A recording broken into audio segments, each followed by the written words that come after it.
Assalamualaikum warahmatullahi wabarakatuh. Guys, jadi kali ini kita akan bahas soal sepeda aku yang kemarin hilang ya di Kombini. Tapi sebelum itu kita kasih intro dulu.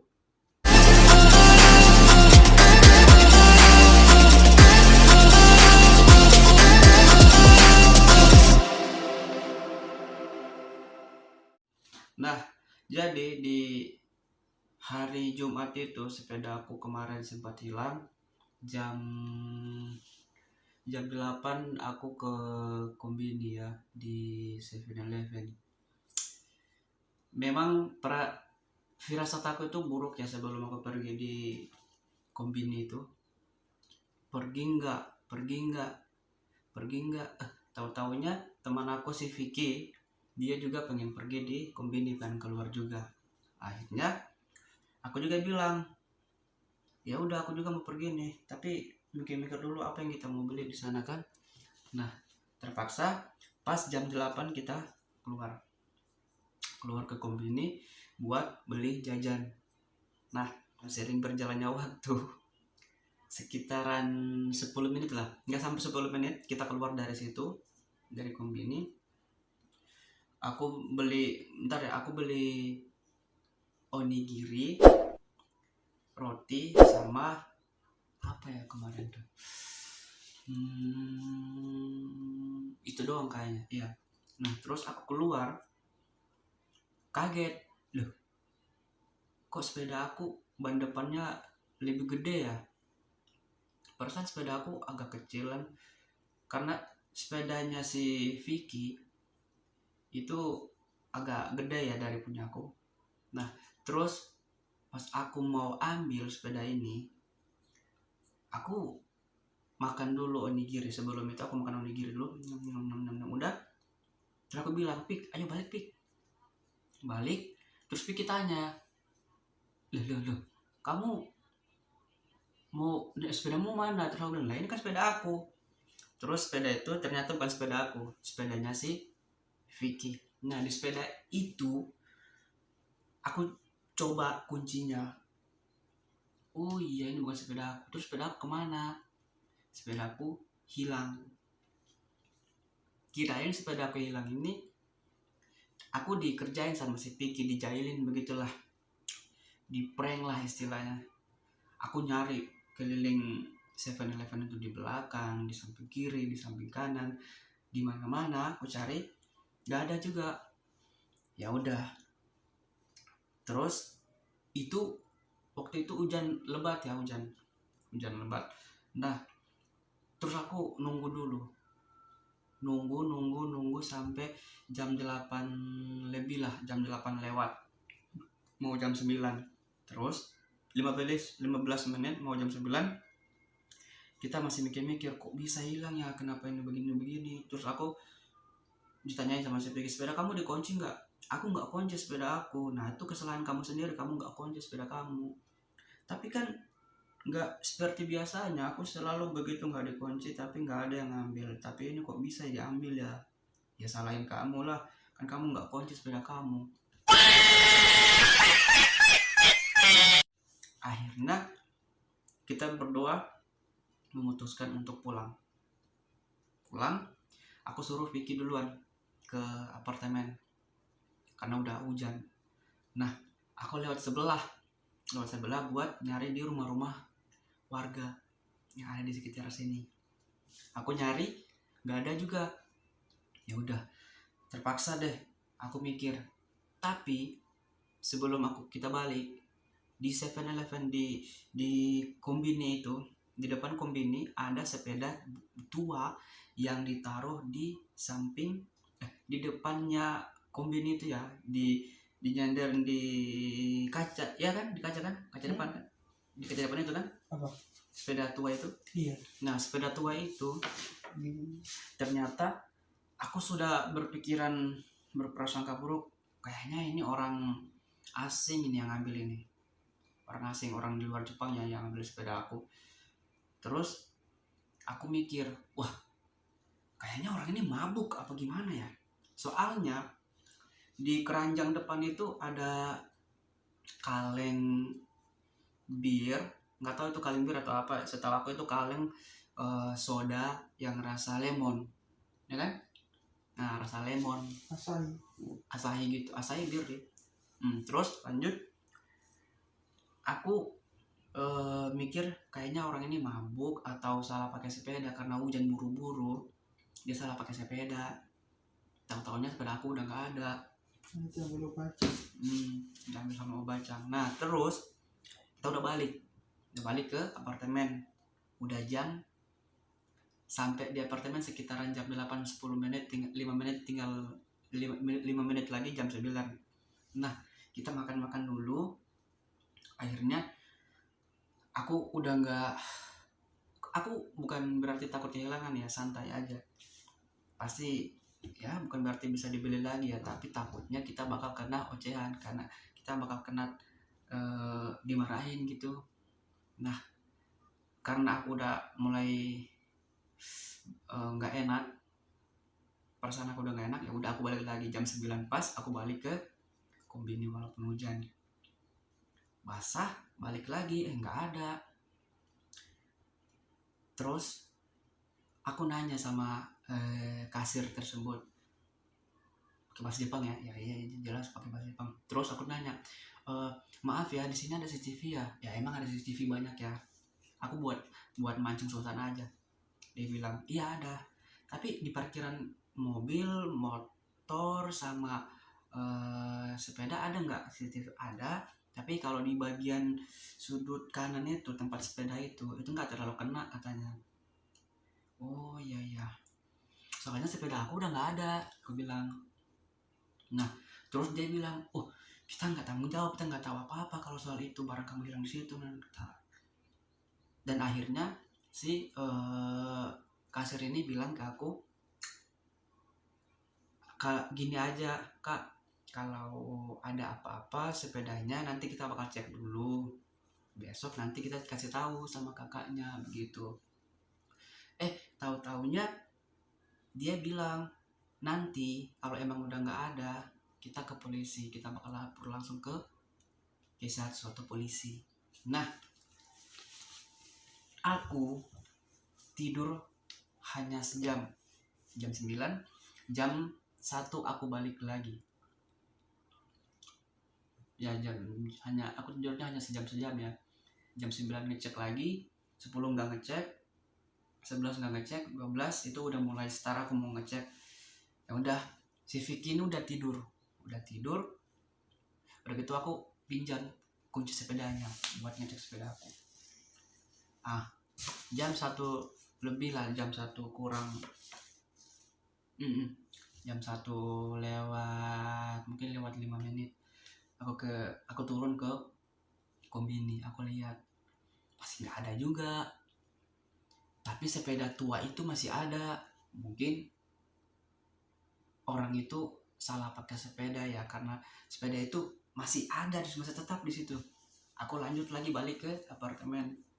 Nah, sudah jam 2 aku balik lagi ke sana, jam 2 malam, dini hari ya. Aku balik, akhirnya sepeda tua itu masih ada, sepedaku yang nggak ada. Terus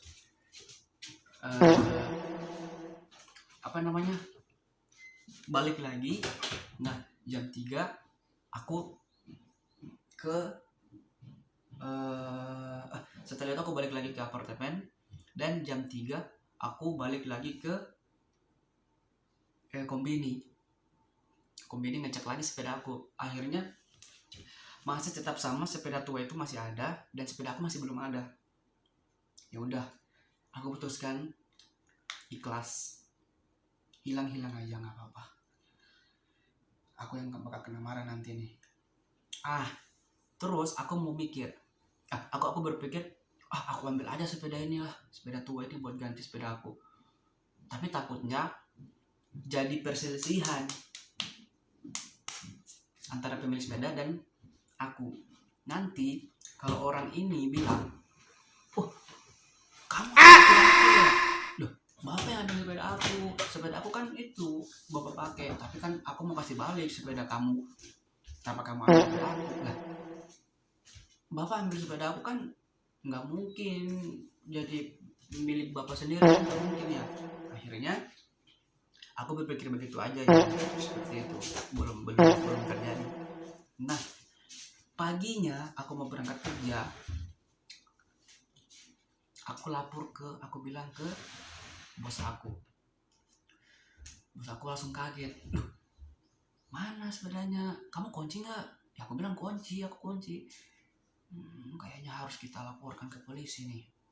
Nah, sebelum Pak Bos bilang begitu, aku pengen ke kantor polisi, aku mau kasih tahu. Nah, terus setelah jam 10 siang waktu QK, maksudnya waktu QK itu waktu istirahat di Jepang, kalau kita kerja pasti ada QK 10 menit. Nah, setelah jam 10 ada kabar masuk dari polisi sama menelpon ke perusahaan, mungkin ya, ke perusahaan nelpon ke teman kerja aku, dari polisi telepon ke bos aku di perusahaan. Nah, dari bos aku ke rekan kerja aku, dia telepon katanya sepedanya aku udah ada, tapi sepeda itu ada di pos polisi. Koubang kantor polisi ya, pos polisi lah. Nah, terus setelah itu kita memutuskan untuk mengambil sepeda itu jam 4, tapi nggak jadi. Nah, sepedanya udah ada sekarang.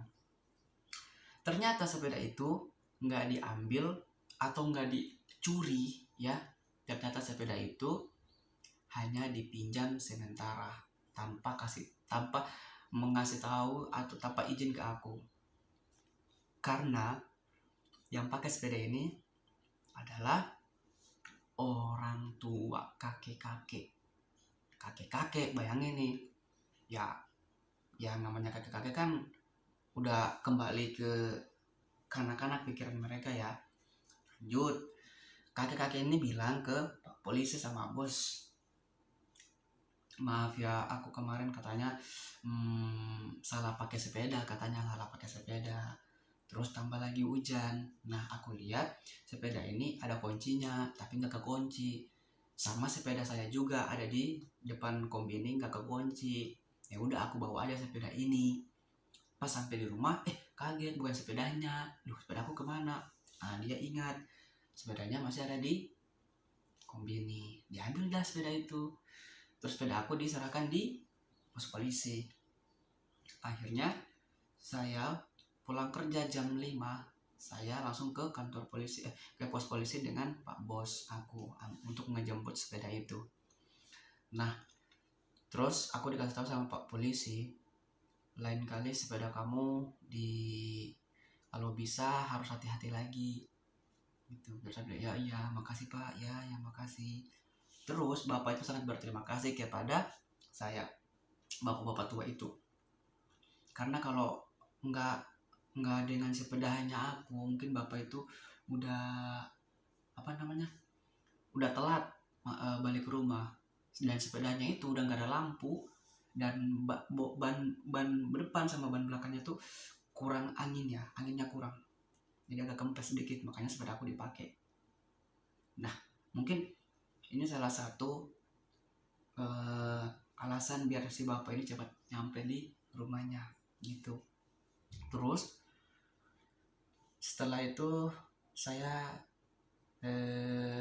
mengambil pelajaran dari sini buat teman-teman juga yang mau berangkat ke sini.